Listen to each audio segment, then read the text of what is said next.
noches, bienvenidos a Opina Bogotá, el espacio para la opinión y el debate en el canal Capital. Un saludo muy cordial a toda nuestra audiencia en Bogotá, en Cundinamarca, en las diferentes ciudades del país y fuera de Colombia. 3 temas vamos a tocar esta noche aquí en Opina Bogotá. El primero tiene que ver con los 2 años que se cumplen de la firma del acuerdo de paz con las FARC en el Teatro Colón en noviembre del 2016. 2 años donde ha habido avances, ha habido temas que no han avanzado con la rapidez que se requieren. Vamos a hablar de ese tema, como también vamos a hablar de la ley de financiamiento, semana decisiva para que con ajustes que han venido introduciéndose en las últimas horas el presidente Duque saque adelante esta reforma tributaria, como la llaman algunos en el Congreso de la República. Y también no para, cada día crece más el escándalo de Odebrecht. Se han conocido nuevas declaraciones que en su momento dio Jorge Enrique Pizano, el controller, el auditor de la concesión de la Ruta del Sol. Hay también una disputa entre la Procuraduría y la Fiscalía sobre las pruebas que se recaudaron precisamente en la casa de Jorge Enrique Pizano. Y vamos a hablar también de ese tema con nuestros invitados esta noche, a quienes saludo de manera inmediata. Nos acompaña el concejal del Centro Democrático, Diego Molano. Concejal, buenas noches. Buenas noches, Yesid. Buenas noches, doctor Juan Fernando. Y nos acompaña también el exministro del Interior, Juan Fernando Cristo. Exministro Cristo, buenas noches, bienvenido. Un gusto estar acá, Yesid. Un saludo muy especial al doctor Diego y a todos los televidentes. Bueno, vamos a iniciar con el tema de la paz. 2 años, pero antes de entrar en materia, quiero que veamos este video que en las últimas horas publicó el expresidente Juan Manuel Santos en sus redes sociales a propósito de los 2 años de la paz, pero también a propósito de los 100 días del presidente Iván Duque. Hoy se cumplen 2 años de haber firmado la paz con las FARC. No ha sido un camino fácil, pero quiero resaltar 2 aspectos. El primero, en los primeros 100 días de mi gobierno se presentaron 154 actos violentos por parte de las FARC. En los primeros 100 días del gobierno de Duque no se presentó ni un solo acto violento por parte de las FARC. Y el segundo es que tanto el secretario general de Naciones Unidas como la Unión Europea dijeron esta semana que la paz de Colombia sigue siendo la mejor noticia para el mundo. ¿Qué es la paz de Santos? Se preguntan algunos. La respuesta es no. Es la paz de todos los colombianos. Y todos los colombianos debemos hacer un esfuerzo para seguir construyéndola, porque así es como le vamos a dejar a nuestros hijos un mejor país. Bueno, ahí está el balance del propio expresidente Juan Manuel Santos. Concejal Diego Molano, ¿qué balance hace usted de estos 2 años de la firma de la paz? La verdad es que hoy tenemos en Colombia la implementación de un acuerdo de paz que fue mal formulado. De hecho, por varios años nosotros estuvimos en discusiones, en planteamientos, en el plebiscito, frente a temas esenciales de la paz que no fueron bien estructurados y que hoy el presidente Duque y el país enfrenta consecuencias precisamente por esa mala formulación del acuerdo de paz. Hoy es cierto que no han habido ataques directos de las FARC, porque por supuesto no existe, pero los niveles de violencia en ciertas regiones están concentradas. Las disidencias han aparecido, más de 18 estructuras de disidencias de las FARC, y por supuesto vemos aún insatisfacción e incredulidad en la paz, como ha sido manifestado en varias encuestas recientemente. ¿Usted cree, exministro Cristo, que la paz fue mal formulada, como lo señala el concejal Molano, justo cuando se cumplen los 2 años del acuerdo? Yo lo que creo es que el país duró 53 años intentando acabar con las FARC, militarmente, por medio de negociaciones, y finalmente las FARC desaparecieron. Esa es la realidad contundente. Lo demás son arandelas. Este país llevaba 53 años. Usted ve hoy un ataque a una estación de policía, usted ve hoy tomas de poblaciones, usted ve hoy secuestro generalizado en Colombia, usted ve hoy soldados y policías asesinados, como veíamos los titulares todos los días. Ya no existen. Quien se niegue a eso es simplemente porque no quiere ver la realidad y porque quiere mantenerse en una actitud de querer volver a la confrontación militar. Yo lo que invitaría a los contradictores del acuerdo de paz es a que miremos hacia adelante y no hacia atrás. Pero no se logra superar esa Ahora el presidente Duque plantea un pacto por Colombia. Lo primero que tiene que haber para un pacto por Colombia es que entendamos el mensaje de la comunidad internacional. Mire usted, Yesid, la diferencia entre el presidente Duque y su partido del Centro Democrático. El presidente sale por el mundo entero a reivindicar la paz. ¿Pero por qué lo hace? Porque se dio cuenta el respaldo de la comunidad internacional en lo que significa para Colombia, en disminución de la violencia, en mejoramiento de la imagen internacional, en que ya la agenda de Colombia es otro, la llegada de la paz con las FARC. Y esas son las cifras que mencionaba el expresidente Santos. Imagínense lo que significa hoy. Hay disidencia, sin duda alguna, en todos los procesos de paz en el mundo entero. La paz no será completa mientras no se llegue a un acuerdo con el Ejército de Liberación Nacional, también es cierto. El Clan del Golfo y el narcotráfico ha crecido, también es cierto. Eso es lo que tenemos que luchar hacia adelante, pero hacia atrás yo creo que el resultado salta a la vista de todos los colombianos. Bueno, una de las principales preocupaciones en medio de este balance de la paz es que algunas zonas donde estaban concentrados por años los miembros de las FARC han sido hoy nuevamente copadas por bandas criminales que están ejerciendo violencia y otro tipo de violencia dedicados a negocios ilícitos como siempre, el narcotráfico, la minería ilegal. Concejal Molano, ¿qué hacer ante eso? Y un poco lo que dice el exministro Juan Fernando Cristo, no se pasa la página de la politización de la paz, sigue existiendo ahí una puja como si se estuviera reviviendo el plebiscito hoy. Es que aquí lo que sucede es que, claro, no desapareció las FARC. Teníamos unas FARC, hoy tenemos 3. Unas FARC en el Congreso de la República con congresistas y algunos de ellos ya subyúdices ante la justicia porque están vinculados en temas de narcotráfico, como ha sido evidenciado, y otro que ni siquiera se posicionó, como es el caso de Márquez.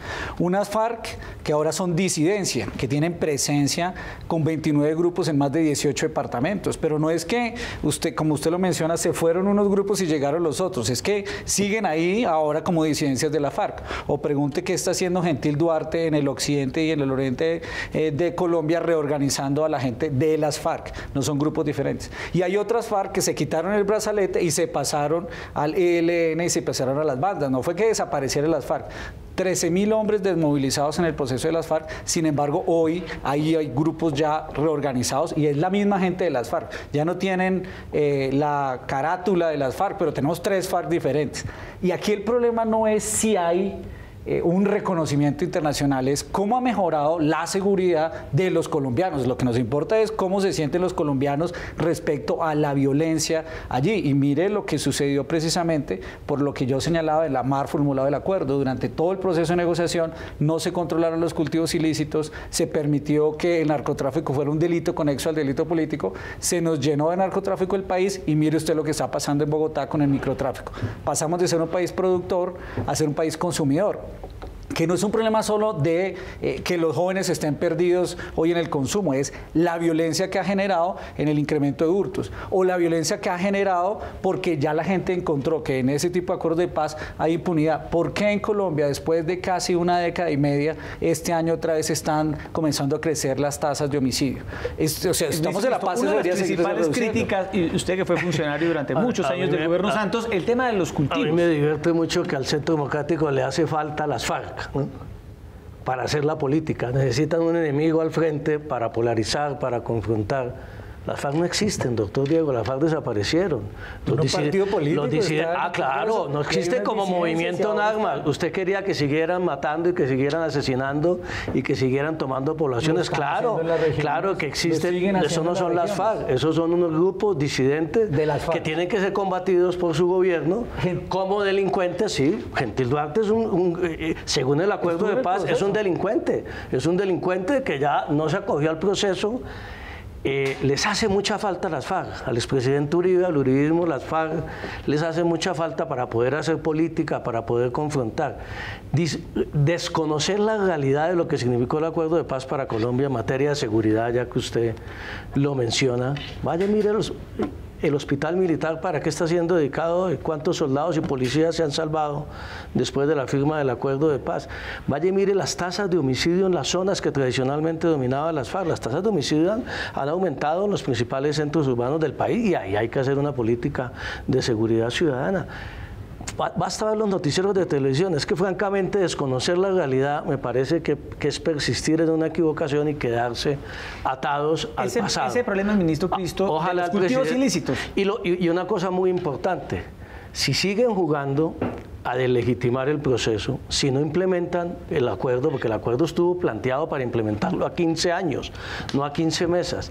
Si siguen generando esa incertidumbre, si siguen atacando el sistema de justicia transicional, si siguen desconociendo el proceso de paz, pues obviamente van a crecer las disidencias, porque la base guerrillera va a sentir que lo está traicionando el Estado colombiano. Aquí lo que hay que hacer un acuerdo, que yo lo veo cada vez más lejano, porque insisten en crear el monstruo de las FARC, a la gente le quieren volver a crear la FARC, y la gente ya ve las FARC en el Congreso. Su jefe, el expresidente Uribe, estuvo sentado negociando 8 horas unas modificaciones a la JEP con Carlos Antonio Lozada y con Pablo Catatumbo. ¿Qué mejor que tenerlos allá a tenerlos secuestrando y asesinando? Por Dios, hombre.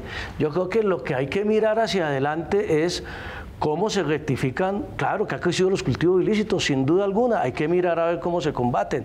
Claro que hay zonas, en Nariño, en el Catatumbo, en el Cauca, en donde no existían solo las FARC, sino estaban, el Clan del Golfo no creció en el gobierno de Santos, doctor, creció con la desmovilización de los paramilitares, y usted lo sabe, y con toda lo que pasó con los grupos, con las BACRIN y las bandas criminales. Pero entonces ahí hay unos departamentos, aquí hay unas circunstancias muy distintas.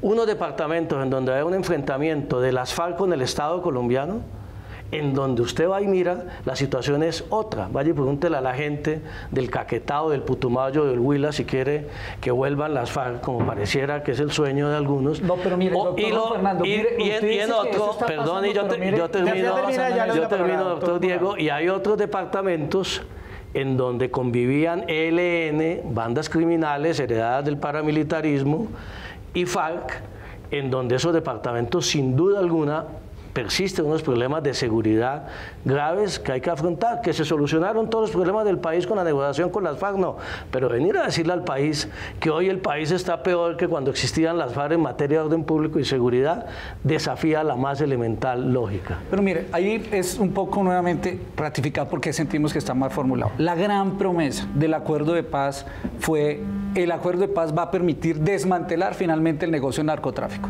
Y a lo largo de los años de la negociación, eso fue una gran promesa. Se lo dijeron al país en varias oportunidades, porque las FARC iban a entregar las rutas, porque las FARC iban a definir cuáles eran los grupos que estaban vinculados, pero como se quiso negar la relación de narcotráfico con las FARC y finalmente lo convirtieron en un delito político, al final eso no fue la esencia de la discusión, porque lo que generaba la violencia en Colombia es el narcotráfico, y el narcotráfico antes del acuerdo y después del acuerdo siguió igual. Aquí quisieron separar a las FARC de narcotráfico, muy fácil limpiarse las manos después de que era el principal grupo productor y protector de las áreas de cultivos ilícitos, y el incremento de la droga se dio precisamente por esa negación, mal formulado el acuerdo.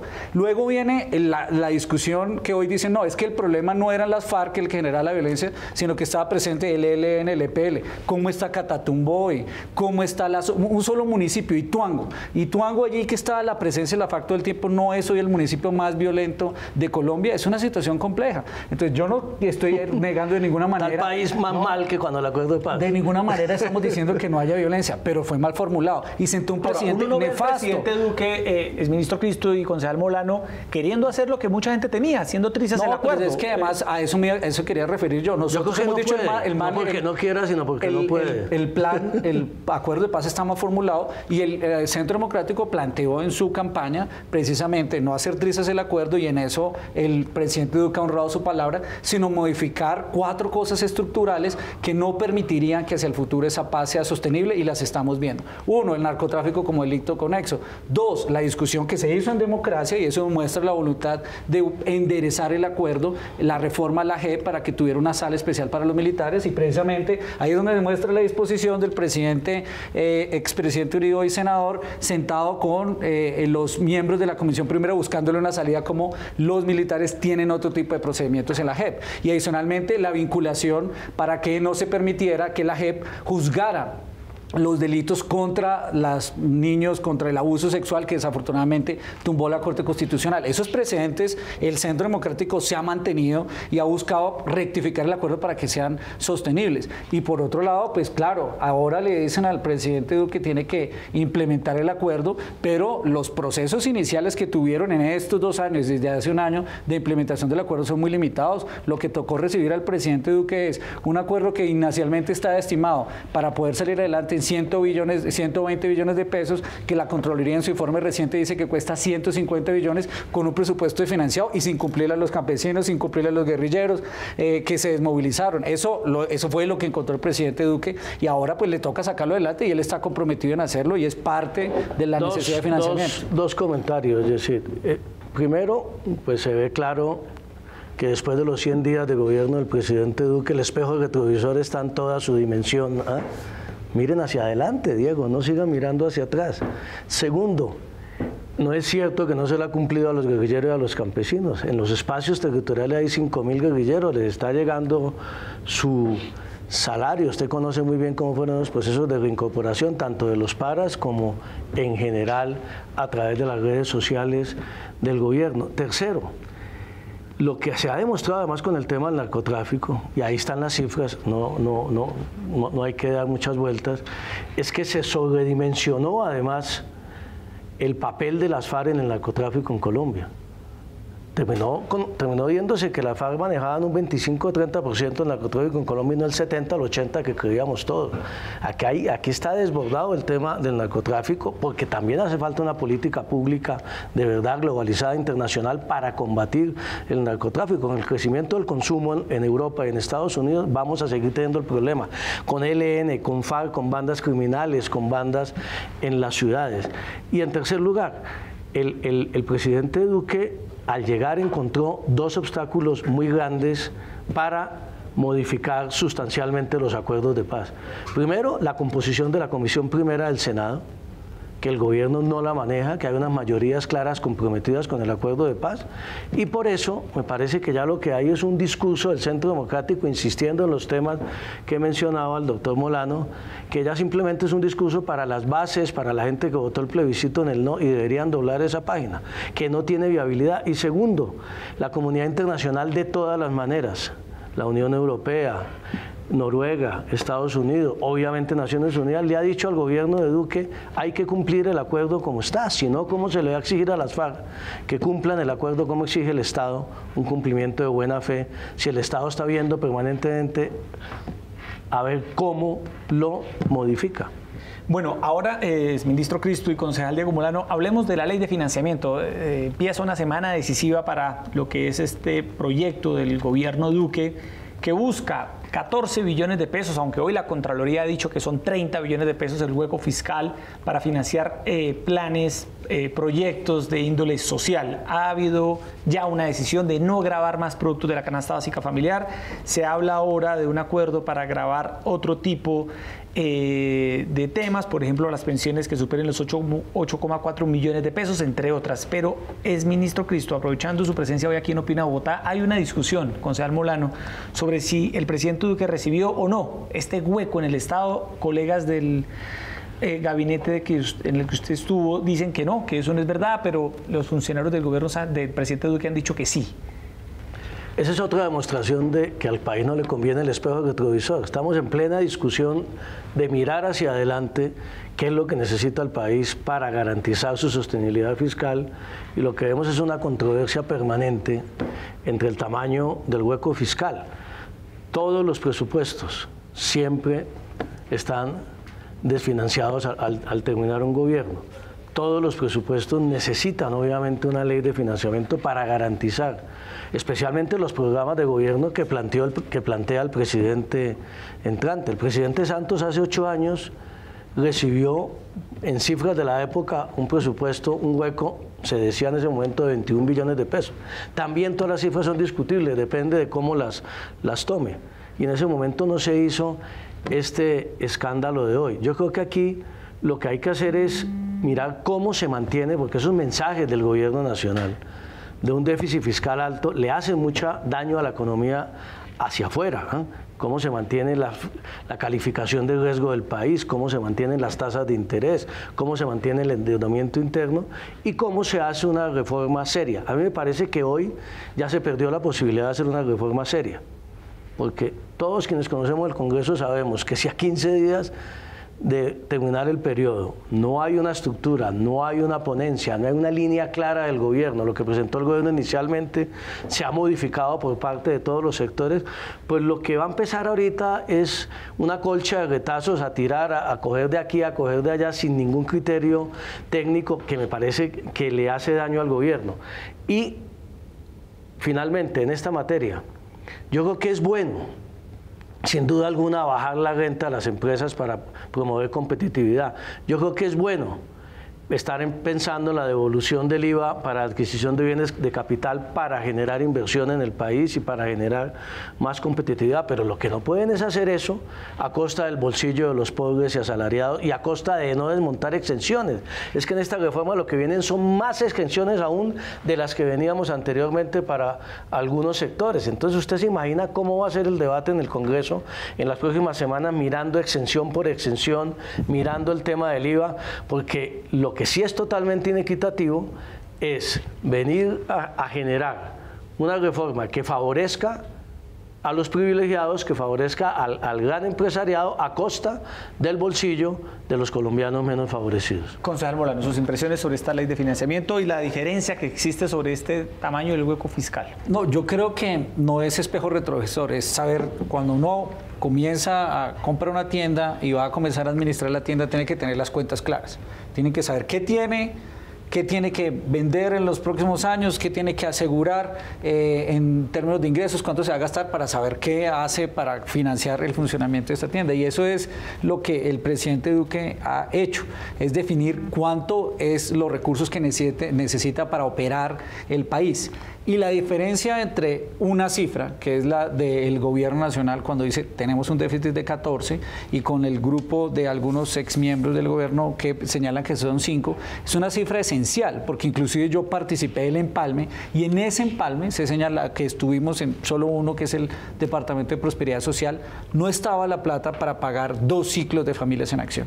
La gente dice, ¿y eso qué implicaciones tiene? Pues es que son 2,5 millones de familias que no recibirían el subsidio de apoyo para educación y salud este año, que se logró financiar, y para el próximo año tampoco tenían 2 ciclos. Eso tiene un impacto social. ¿Cuál es la decisión? Dice, no, tranquilo, no reconocemos eso de déficit y dejemos de pagarle a las Familias en Acción, que son pues casi 3 millones de niños que reciben ese subsidio y ese apoyo. Ese es el problema del déficit, no solo cifras, es que afectan a millones de niños y de jóvenes en el país en una política social que debe ser activa. Entonces, eso es la primera definición.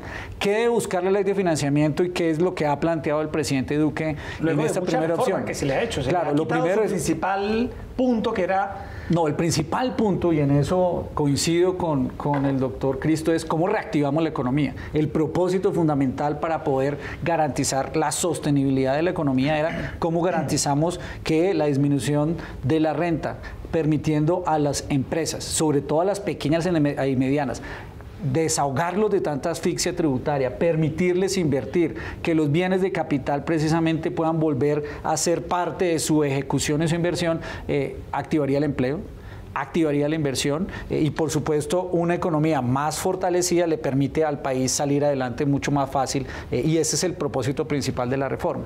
Por supuesto vino la discusión del IVA. Lo que pasa es que en la discusión del IVA yo aquí tengo como dos visiones. Cuando uno llega y encuentra que la olla está raspada y a veces casi que no tenía ni olla, entonces usted dice, bueno, ¿qué mecanismos tengo? Plantea el presidente Duque IVA y su ministro de Hacienda también, pero también un grupo muy importante del mismo Centro Democrático, el expresidente Uribe, nosotros. Que le han valido críticas al Centro Democrático. Claro, por eso, pero eso demuestra el talante del presidente Duque de oír y de mantener un diálogo, de generar consenso y generar pactos.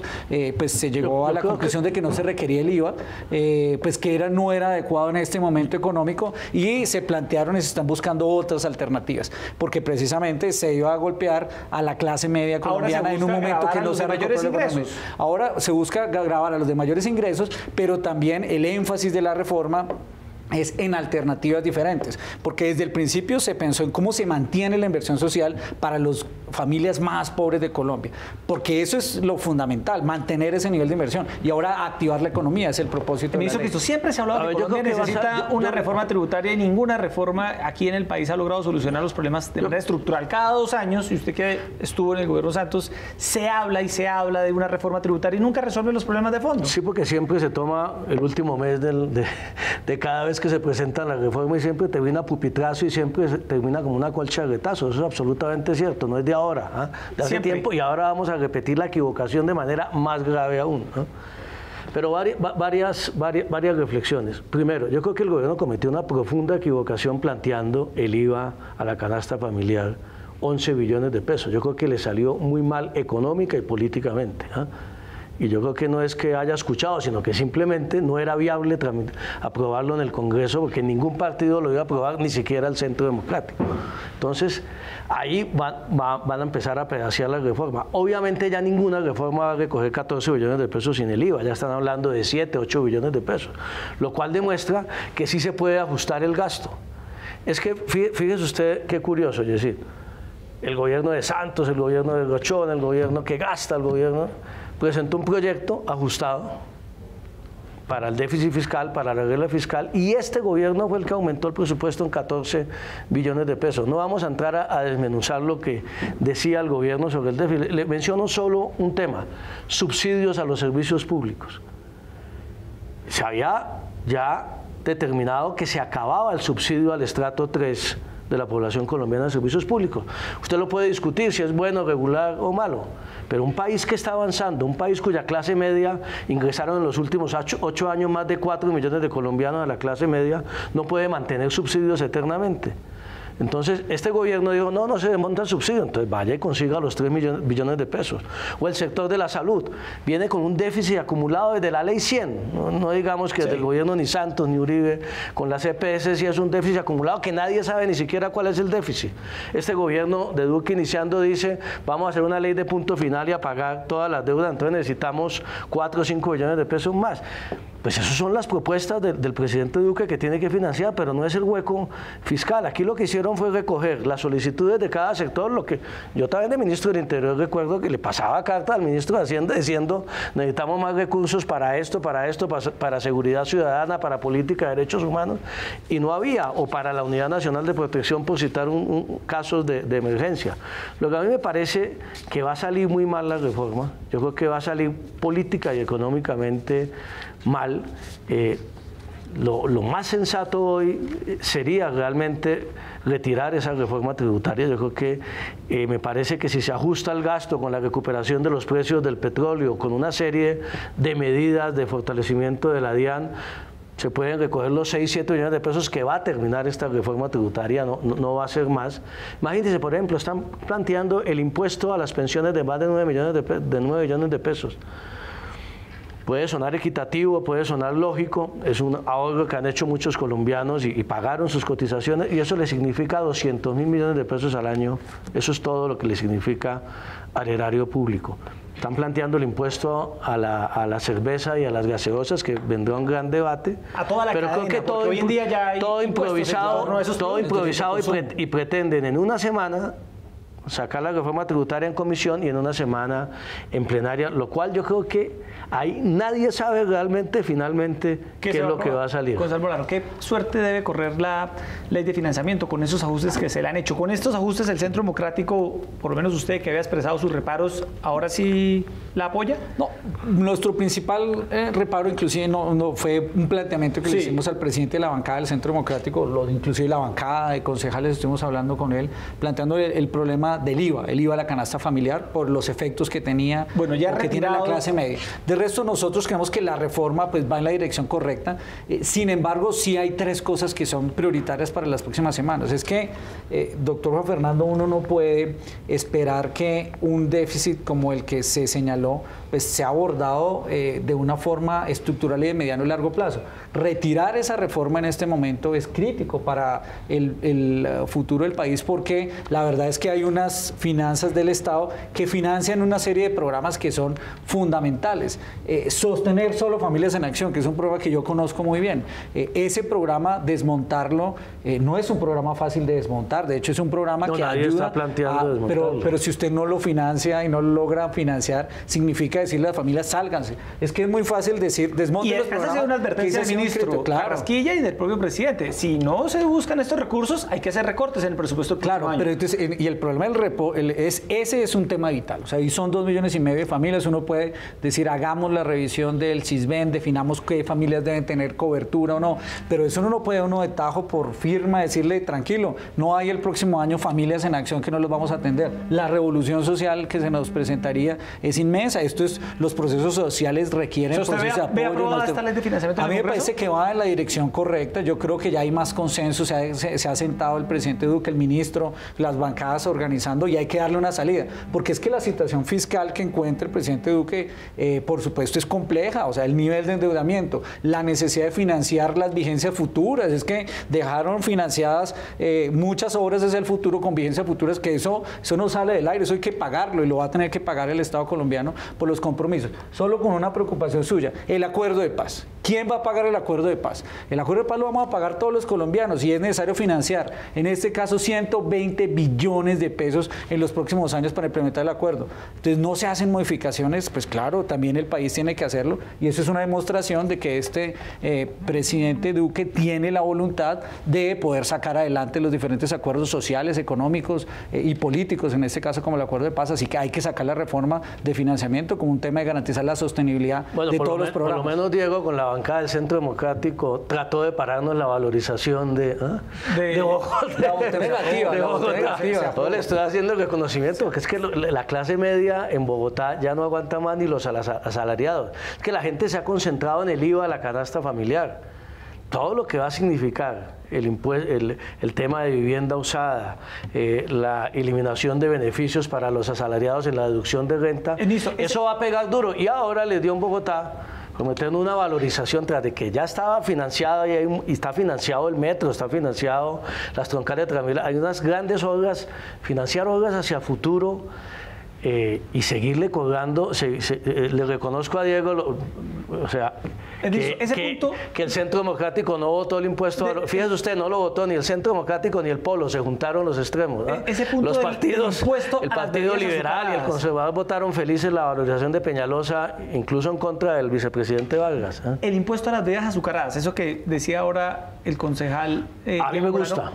A mí me gusta, a mí me parece. A toda la cadena. En términos de salud pública, puede que se empiece a imponer gradualmente, puede que no con la tasa inicial, pero empezar como lo hacen todos los países, ya ni siquiera los países europeos, aquí en Latinoamérica, ya en varios países, empezando por México, hay un impuesto a las bebidas azucaradas. Yo creo que hay que avanzar en esa dirección, como que hay que avanzar también en el impuesto a los dividendos para las sociedades, no solamente para las personas naturales, sino las sociedades. Ahí hay una buena fuente de recaudo. A mí lo que me parece es que la decisión que tomaron de iniciar el debate de reforma tributaria, lo digo con total tranquilidad, con el IVA a la canasta familiar y pretendiendo sacarle del bolsillo 11 billones de pesos con una supuesta devolución que nadie se la cree, le hizo un daño político enorme al gobierno. Ahí están las encuestas, están los 100 primeros días, y le hizo un daño a la propia discusión de la reforma. Yo vuelvo y le insisto, empezaron con un déficit de 25 millones, usted recuerda, después bajaron a 14. Esta reforma, yo creo que la reforma tributaria seguramente sale, si el gobierno toma la decisión, no hay ninguna reforma que no salga, pedaceada, con colcha de retasa. Lo que se prevé por parte de los ponentes, y eso es recoger 7, 8 billones de pesos. O sea, el hueco era de 25, de 14 o de 7 u 8 billones. Van muy lentos los proyectos del gobierno en el Congreso. La reforma a la justicia, el Centro Democrático está señalando al representante Chacón de obstaculizarla. Las principales reformas, justicia, política, tributaria, que son 3 propuestas de fondo que ha propuesto este gobierno en sus primeros 100 días, pues están avanzando a paso lento en el Congreso, y mucho lo atribuyen a la decisión que todos aplauden del presidente Duque de pararle el chorro a la mermelada, pero aquí se está viendo un coletazo de esa relación que se ha planteado con el Ejecutivo y el Legislativo. ¿Usted cómo ve eso? Pues yo creo que usted lo ha dicho. Sí. Cuando el presidente Duque toma la decisión de exigir una relación diferente con el Congreso, no basada en la mermelada, pues eso tiene sus costos. Y eso tiene sus costos en el tipo de debate que debe darse. ¿Usted cree que le están pasando una factura en el Congreso? Por supuesto, claro. Es que la discusión hoy es una discusión no alrededor de los puestos o la discusión de las conveniencias políticas, sino se está centrada en los temas y le requiere al gobierno emplearse a fondo para convencer, para argumentar, para generar consensos. Por eso, pues, el talante del presidente Duque está en su gran apuesta de cómo logramos un pacto por Colombia, un pacto por la equidad, y eso ha hecho, pues, precisamente que muchas de las reformas planteadas requieran otro tipo de procesos de consensos, y en eso ha mostrado mucha voluntad. La gran diferencia en este momento con el presidente es que está enfocado en construir una relación que hoy puede ser costosa, pero que políticamente para la democracia es fundamental. Cuando se habla de y en eso hay que defender esa posición del presidente Duque. Claro, y cuando se habla de esto inmediatamente se compara con el pasado. Es ministro Cris, usted fue el ministro de Gobierno, ministro del Interior, le correspondía la relación con el Congreso. Yo no estoy tan de acuerdo con lo que ha afirmado por Diego Molano. Sí. Mire, todos los gobiernos en Colombia, con mermelada, sin mermelada, con representación política, sin representación política, los 6 primeros meses sacan su agenda con base en el liderazgo presidencial y en el liderazgo del gabinete, si se tiene una agenda clara. Aquí el problema es que se llegó a improvisar, aquí el problema es que no se tiene una agenda clara, y aquí el problema es de falta de liderazgo del gobierno para impulsar la agenda. Obviamente, hay que separar el tema de mermelada del tema presupuestal, que venía como una tradición en Colombia desde el desmonte de los auxilios parlamentarios en el 91, y yo celebro también que esa práctica finalmente se termine, de la representación política. La representación política es algo distinto, lo están diciendo los propios del Centro Democrático. Y el gobierno está nombrando sus amigos, y está nombrando la gente del Centro Democrático, y está nombrando la representación de la gente que ganó y legítimamente tiene derecho a gobernar. Lo que pasa es que no hay unas mayorías claras en el gobierno en torno a una agenda clara del gobierno nacional. Los gobiernos después, con el paso del tiempo, empiezan a tener más problemas en la agenda. Ahí sí estaría de acuerdo con el doctor Molano, y ya la negociación se vuelve más difícil en términos políticos. Vamos a ver cómo el presidente Duque, después de este primer semestre, que sin duda alguna no ha sido positivo en el Congreso, replantea el tema. Eso va a ser bien interesante de ver si entre enero y marzo, como lo están esperando algunos partidos, va a haber cambio de gabinete, y si ahí sí la representación política va a ser buena y no mala. O sea, ¿usted cree que en el Congreso hay un problema frente al presidente de falta de representación de los partidos en el gobierno? Los gobiernos no se sienten, los partidos no se sienten representados en el gobierno, obviamente no se sienten comprometidos con una agenda. Eso es natural, y esa fue la decisión que tomó el presidente Duque. Y segundo, no hay una agenda clara del gobierno, no hay un gran propósito del gobierno, no hay un gran proyecto del gobierno en torno al cual pueda articular una coalición, y eso se está viendo ahora. Seguramente vendrán replanteamientos hacia adelante. ¿Va a haber cambios en el gabinete? Usted que está en el corazón del partido... ¿En el del distrito o el de la nación? Con vasos comunicantes con la nación. Estoy en el del distrito, pero la verdad es que yo creo que el presidente Duque ha conformado un gabinete técnico, bueno, de una gente joven de una generación. Este esfuerzo de conformar un gabinete paritario es un ejemplo de compromiso, y yo creo que a ese gabinete hay que darle un apoyo para que avance en su agenda. Por supuesto, que estimule el diálogo con los partidos, con todos los partidos que son de la coalición, y que dé voz a la ciudadanía también. A mí me parece que este ejercicio de construcción que retomó el presidente Duque con sus talleres Construyendo País, los fines de semana en las regiones, vuelve a dar una voz a las regiones, y eso le tiene que ayudar a construir no solo la gobernabilidad política, sino la gobernabilidad ciudadana. ¿Cambios en el gabinete? Yo creo que cuando un gobierno cambia de ministros cada 6, cada 7 meses, cada año 7 ministros, no hay continuidad en las políticas públicas. Menos de 3, 4 y entonces meses. la mejor forma de hacer gobierno es cuando usted tiene continuidad, cuando hay un ejercicio de liderazgo en el proceso. Pero cuando los puestos son utilizados para hacer cambios políticos, no hay continuidad y se afecta la estabilidad y la gobernabilidad de todos los programas. Bueno, veo que no le suena que se cambien los ministros. Entremos allá el tema final, en los últimos minutos del programa, el caso de Odebrecht. En las últimas horas se ha conocido de una polémica entre la Procuraduría y la Fiscalía por las pruebas que se recopilaron en la casa de Jorge Enrique Pizano.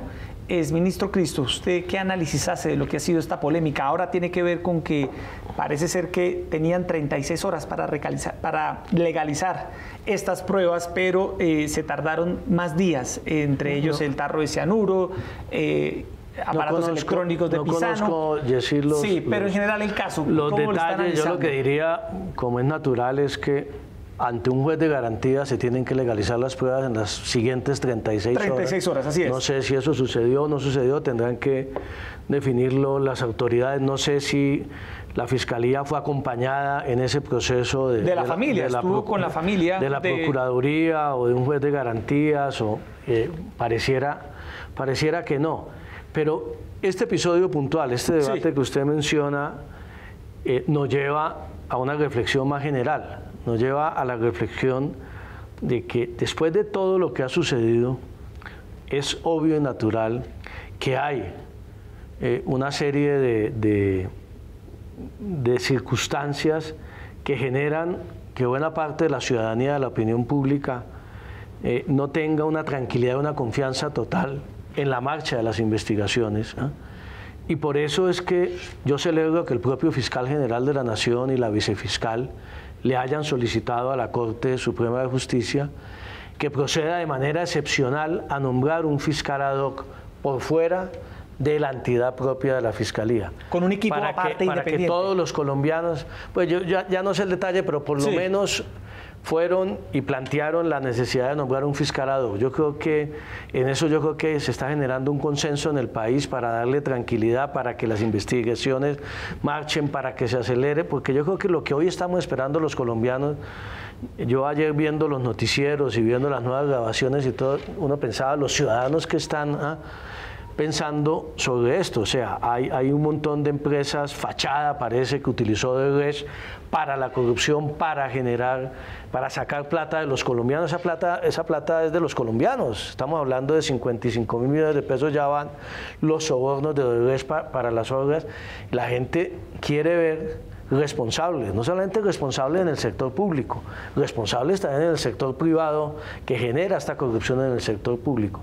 Y yo creo que lo que le da mayor tranquilidad y garantía al país, al propio fiscal y a toda la investigación es que la Corte Suprema de Justicia pudiera avanzar rápidamente en el nombramiento de un fiscal ad hoc, porque fíjese usted cómo un episodio de eso ya genera un nuevo debate en el país, y eso es fruto de la desconfianza que hay frente a las circunstancias que hemos vivido en los últimos días. Concejal Molano, ¿qué lectura hace usted del caso de Odebrecht?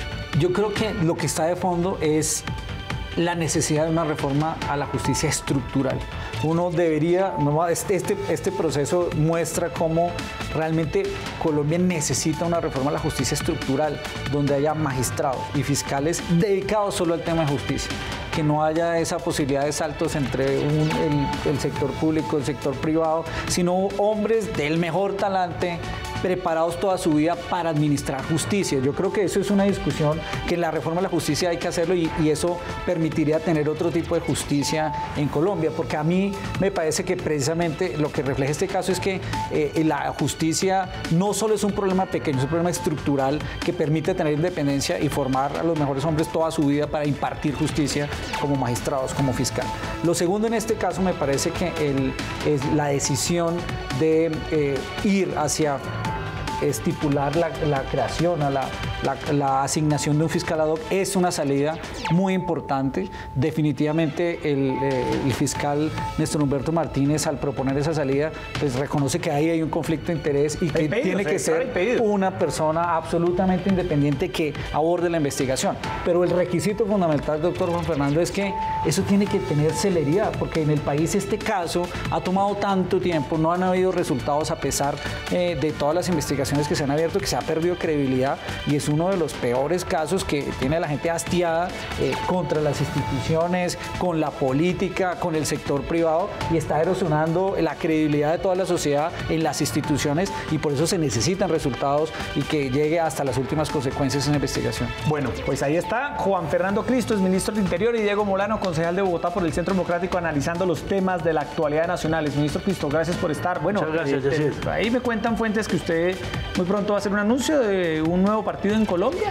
Nuevo movimiento. Estamos en la rebeldía. Rebeldía liberal. Precisamente. O sea, los liberales que decidieron no apoyar al gobierno actual montaron todo aparte. Pues es que no podemos estar en un partido que apoyó durante 8 años una agenda liberal que defendió el presidente Santos, y que la noche de la primera elección resolvió que esa agenda ya no importaba y que se fue a apoyar precisamente a quienes se opusieron a esa agenda liberal durante los 8 años. Mire, el principal problema de la política hoy en Colombia, además de estos temas que estábamos hablando, de la falta de confianza de la ciudadanía por el tema de corrupción, se llama coherencia política. Si la gente no es coherente, ya el ciudadano no traga entero. Es decir, o sea, y nosotros decidimos ya salirnos y doblar la página. Ya no somos disidencia liberal, ya no tenemos nada que... Vamos a defender en las calles el pensamiento liberal que el partido no ha sido capaz de defender recientemente, y listo, doblar la página. Vamos a hacer una política nueva, más ciudadana, fresca, con una vinculación de muchos jóvenes. El próximo jueves está invitado aquí en una galería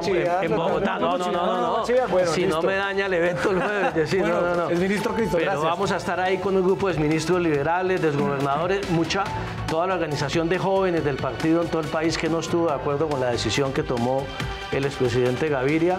Vamos a salir, y yo creo que es una buena oportunidad para refrescar la política en Colombia y para invitar a participar a la Junta. Bueno, estaremos atentos de ese nuevo movimiento. Concejal Molano, gracias por estar. Oye, sí, muchas gracias. Aquí muy importante este debate y esta discusión de cómo todos los temas nacionales afectan a nuestra capital. Así es. Y los esperamos mañana aquí en Opina Bogotá, nuevamente a las 8:30, para debatir, analizar y conocer los temas que le interesan precisamente a Bogotá y al país. Muy buenas noches.